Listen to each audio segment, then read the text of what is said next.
Have you ever been asked, what are you passionate about? Or what do you want to be when you grow up? These questions, usually brought up in casual conversation as a way of getting to know you better, can produce a lot of instant anxiety. In a moment, you're supposed to define your whole life purpose. And that can be really challenging to do that. Sometimes, we stumble through a half-prepared elevator pitch, usually including something to do with what we studied, but is that really what we want to do forever? Or, sometimes if we already have a job, we can relax a little bit because we can usually share a couple bullet points from our current job description. But is that really what I want to do with the rest of my life? How do I know for sure? And what if I'm stuck, or what if I'm already lost? Is there a way to know? What if there was a way to know? What if we had all of the pieces of the puzzle in our hands, we just didn't realize it? And what if we could be our own time machine and somehow visit our past to better understand our present, to be able to approach the future with greater confidence? Well, today we're going to talk a little bit about how the traditional linear approach to careers just isn't working for us. And if our lives are a little bit more like chaos, then maybe chaos theory can shed some light. So first, let's talk a little bit about that traditional career path. And it starts all with cause and effect. So this is my 19-month son, Grayson. And he's having a fun time coloring. And he learned early on that if you picked up that crayon and he reached it out and he let go, it would fall to the floor. And then he learned soon after that that if he reached out his hand with that crayon, dropped it, and I was standing right there, I'd pick it up for him. And he loves this game. That's part of that mischievous look on his face. Cause and effect. And that transitions into other life lessons that we learn, like, if we don't finish all our vegetables at dinner, we don't get to leave the table. Or if I save up all my pennies, I can buy that video game that I want. And that follows us further into the educational system, where we learn if we study really hard, we'll get an A. And if we don't get an A, then if we study harder, we'll get an A. And if we get A's, then we'll get a good GPA. And if we get a good GPA, we get into a good college. And if we get into a good college, then we'll get a good job, and so on and so on. This sort of traditional linear approach is even further emphasized through quantum mechanics, which thinks about complex systems within this sort of linear fashion, where it really believes that if we were able to capture all the particles of the universe, if we were able to tag all of them, then we would undoubtedly be able to predict our future, because we would know what those particles would do. We could figure that out, and then we would know for sure that we would know exactly what was going to happen. And that's sort of the way that we hope things will work, isn't it? I use the analogy usually about this linear path like bowling, and that the pins at the end of a long lane are our career goals, whatever those career goals might be. It might be a job title or a position, a specific job. It could be a specific amount of money, or whatever and however we define career success. And there it is at the end of a long lane, and here we are standing on this side holding a ball. And we figure if we position our hands just right and our feet just so, and if we set our eyes just perfectly and we roll that ball, we can get a strike. The challenge with this approach, of course, is that our focus is really on the pins, on whatever our career goal is. We set our sights on that and we lock into that. Anything else can seem like a distraction. There's really only one destination. There's one goal, and we're just working everything that we can do to achieve that one goal. That's our one target. The focus really here is on doing, positioning just perfectly, holding the ball just so, the release. It's all about all the things that we can do in order to be able to get that strike, all the control that we can have, and all the steps that we need to take. Our success is really defined by how many pins we knock over. What does it say if we get a strike? What does that say about our ability to succeed? But also, what if we get a gutter ball? What does that say about our ability to succeed? And finally, the only time that we really reset is when something goes terribly wrong, like if the ball gets stuck, or if the pins behave in a way that we weren't expecting. It's the only time that we ever reset. Of course, with this approach, it leaves us feeling anxious, because we have to know everything right away. I have to know exactly how I'm doing this, because as soon as I release that ball, I've done everything I can do, and I'm hoping that I'll get that strike. And there's so much anxiety that's wrapped up in that. Like, do I know for sure? Do I have all the skills and the tactics? Do I have a really clear vision? I don't know. And in order for us to find out, because we're like, I want so much more certainty, it's like I run to the nearest career counselor and be like, tell me, just give me an assessment. Just give me a test.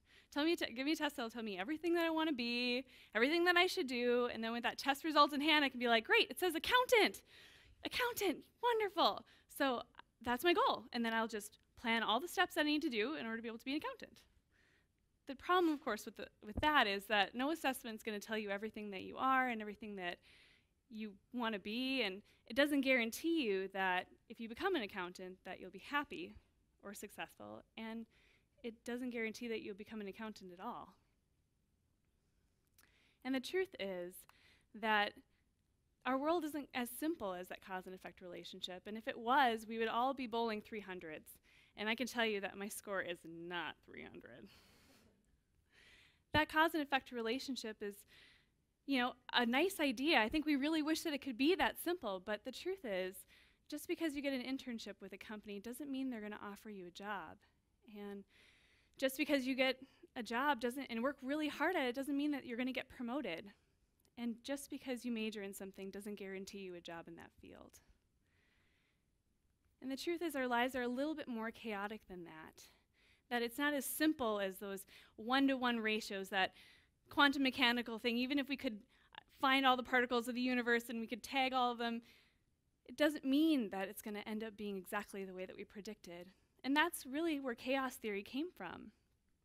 Chaos theory recognizes that complex systems are not as simple to decipher with the naked eye, that you can't just do that and naturally know exactly what's going to happen in the future, but rather it takes some deeper investigation.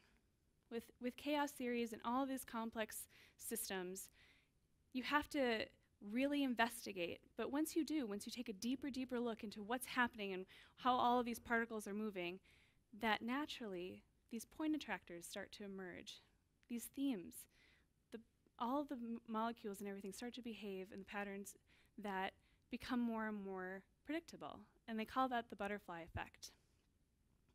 And so I believe that we are complex systems, even though this is usually applied to other complex systems like meteorology and biology. But I think we can be complex systems too.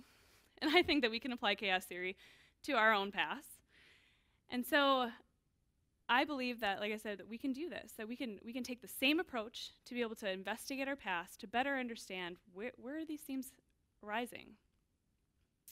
And so Catherine Brooks is a student affairs professional, an author in EDD, who was the first to introduce this sort of chaos theory approach to understanding our career paths. And she proposes a simple exercise that I've been doing for years with the people that I meet with. And it starts with a blank piece of paper and your name. And then what you do is you ask yourself, from birth to present, all that time in between, what are the things that I've done that have been valuable? What are the things that I've done that I feel like were glimpses of success, things that have been really important to me, indicators of greatness, things where I felt like I was at my best, I was performing well. And you write them all down on a piece of paper without any really method, just throwing them all down on the piece of paper. And then you ask yourself the really hard question about why. What is it about these specific experiences that I felt were demonstrations of success, of things that were just indicators of my talents and my skills and my passions and my abilities? And you start to draw the connections. Now, every single one of these colors is a theme that sort of emerged out of my own wandering map. And some of those themes are personal things like faith and family and travel. But some of the other themes are also things like mentorship, program development, people development. And as you can see, those are not necessarily traditional linear dot-to-dot paths for a specific job. It doesn't scream teacher or scream accountant. But I'll explain why that's important.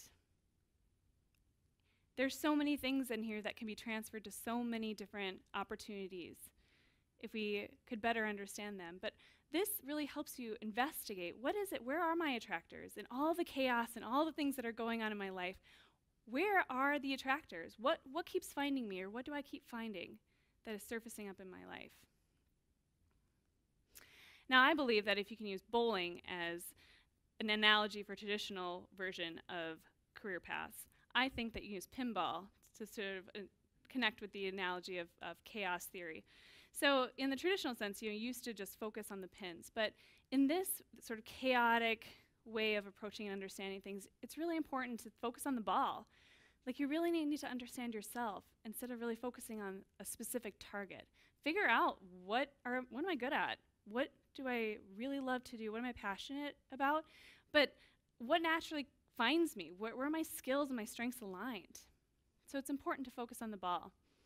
Also within this, there are lots of opportunities. Like I said with the wandering map, even though it wasn't a clear, like, accountant or finance or teacher, that those themes are applied to so many different fields.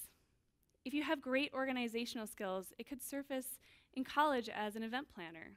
And then after college, you could be in charge of installing and managing a communication system. And then later, you might transition to a tech company, and you might be doing operations management. And so that skill, like those skills, those themes that surface, can serve you in lots of different areas. It doesn't just have to be one. And that means that your opportunities are broader than what you thought. Also, the focus then in this is not about doing, but it's about being.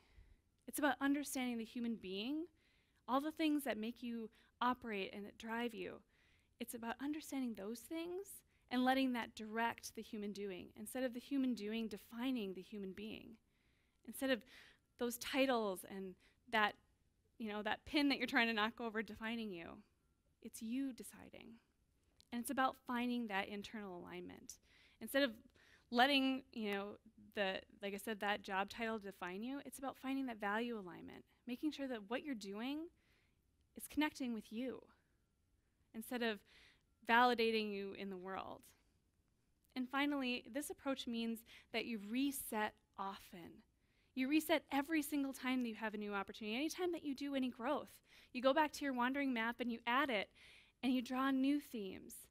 I can tell you that more and more themes have arisen on my wandering map over the years. It didn't look the same 5 years ago as it does now, and that's good. It's helped me better understand even more places that I can add value, and maybe it strengthened some of the themes that I knew were already more important to me.